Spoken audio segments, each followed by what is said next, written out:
नमस्कार, जय महाराष्ट्र. महाराष्ट्रातील शेतकरी मित्रांनो, राज्यातील पीक विमा, नुकसान भरपाई आणि कर्जमाफी संदर्भातील शेतकऱ्यांसंबंधीच्या आज दिवसभरातील महत्त्वाच्या ताज्या घडामोडी बघूया. महाराष्ट्रातील शेतकऱ्यांसंबंधीच्या झटपट 50 अशा बातम्या. सविस्तर बातमीपत्र मराठीचे. भूसंपादन प्रक्रिया दलाल लॉबीने हायजॅक केली. मुख्यमंत्री फडणवीस यांचं मत. हितसंबंध तोडण्याचे दिले आदेश. साखरेच्या दरवाढीमुळे MFSC वाढीचा निर्णय लटकला. चांगल्या दरामुळे कारखाने फायद्यात असल्याचा केंद्राचा दावा. खानदेशात कलिंगड आवक घटली. दर 8 ते 10 रुपये प्रति किलो. त्यामुळे शेतकऱ्यांचं होत आहे ऐन उन्हाळ्यात प्रचंड नुकसान. दूध भेसळ रोखण्यासाठी लवकरच कायदा. पावसाळी अधिवेशनामध्ये मसुदा मंजुरीसाठी सभागृहात मांडणार सरकारचं मत. कर्जमाफी नाकारल्याने राज्यातील शेतकरी मित्र संकटात. महायुतीमुळे 23 लाख शेतकऱ्यांवरती उपासमारीची वेळ आल्याची बातमी. बँकांनाही बसणार मोठा फटका. बँकांपुढे कर्ज वसुलीचे आव्हान. लाडक्या बहिणीमुळे शेतकरी कर्जमाफी नाही. महाराष्ट्रातील शेतकरी कर्जमाफीसाठी जवळजवळ 45,000 कोटी लागणार.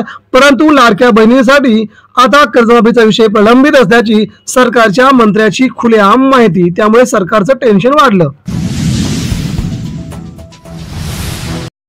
64 लाख शेतकऱ्यांना पीक विम्याची भरपाई मिळणार. शेतकऱ्यांच्या खात्यावरती पैसे आले. कृषी मंत्री माणिकराव कोकाटे यांची अखेर दिली माहिती. 2,2500 कोटींचा पीक विमा होणार वितरित. कंपन्यांना हिश्शापोटी 2852 कोटी देण्यास सरकारची अखेर मंजुरी. 1 कोटी शेतकऱ्यांचा विमा फेटाळला. राज्य सरकारने थकविला 191 कोटींचा विमा हिस्सा. खरीपातील परतावा अद्याप मिळाला नसल्याची धक्कादायक माहिती आली समोर. 3.5 लाख हेक्टरवरती उन्हाळी पिकांची पेरणी. मार्च मध्ये सरासरी ओलांडली. गतवर्षीपेक्षा 80,000 हेक्टर वाढल्याची धक्कादायक माहिती. मांसल कोंबडी बाजारामध्ये एप्रिल नंतर होणार सुधारणा. सध्या विदर्भामध्ये 75 ते 80 रुपये दर. पश्चिम महाराष्ट्रामध्ये 80 रुपये दराने विकते आहे कोंबडी. शेतकऱ्यांना फायदा. PM किसानची लिंक डाउनलोड न करण्याचे शेतकऱ्यांना आव्हान. जर आपण ती लिंक डाउनलोड केली तर तुमचे खाते रिकामे होऊ शकते. सरकारची महत्त्वपूर्ण शेतकऱ्यांना सूचना. केंद्राकडून अनुदान हिस्सा मिळवण्याचा मार्ग अखेर झाला मोकळा. अट पूर्ण केल्याने थकीत अनुदान शेतकऱ्यांच्या खात्यावरती येण्यास अखेर रस्ता झाला मोकळा. शेतकरी होणार मालामाल. डाळिंबाला प्रति किलो 100 ते 175 रुपये दर मिळाला. या वर्षीचा हा सर्वोच्च उच्चांक असल्याने शेतकरी समाधानी असल्याची अपडेट. किमान विम्यासाठी 10 कोटी रुपये वितरित. प्रत्येक जिल्ह्यांमध्ये पैसे देण्याचे सरकारचे आदेश. जवळजवळ 3,000 कोटी जाणार पैसे. विमा भरपाईचे संरक्षणच काढण्याचा घाट. शेतकऱ्यांना जास्त भरपाई देणारे ट्रिगर्स काढण्याचे निर्देश. केंद्राने ठरवून दिल्याप्रमाणे हप्ता घेणार का, याकडे लक्ष. हळद दरात सुधारणांचा ट्रेंड. उत्पादकता घटल्याचा परिणाम. दर 13,500. सुरुवातीला हळदीला होता दर 30,000 रुपये. मात्र दर घसरल्याने शेतकरी मित्र संकटात.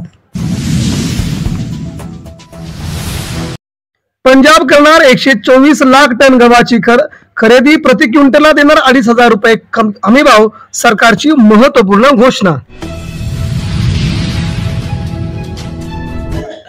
शेतकरी पुत्राची विषप्राशन करून आत्महत्या. पीक कर्ज भरू न शकल्याने शेतकऱ्यांनी उचलले मोठे पाऊल. महाराष्ट्र सरकारवरती तिला आहे त्यांनी आरोप.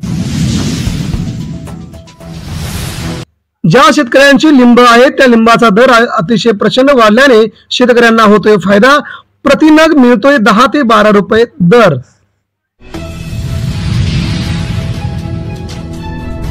कापूस बियाणे दरात वाढ, बीटीमधील सुधारित आवृत्तीची प्रतीक्षा, शेतकऱ्यांमध्ये प्रचंड नाराजी, कापसाचं बिया वाढल्यामुळे शेतकऱ्यांचं पूर्ण चित्र बदलणार, त्यामुळे सरकारवरती प्रचंड नाराजी अशी व्यक्त केली आहे सरकार. तर शेतकरी बंधू मित्रांनो, पुढील 3 दिवसामध्ये तुमच्या खात्यावरती पीक विमा आणि नुकसान भरपाईचे पैसे येतील असं कृषी मंत्री कोकाटे यांनी सांगितलं आहे.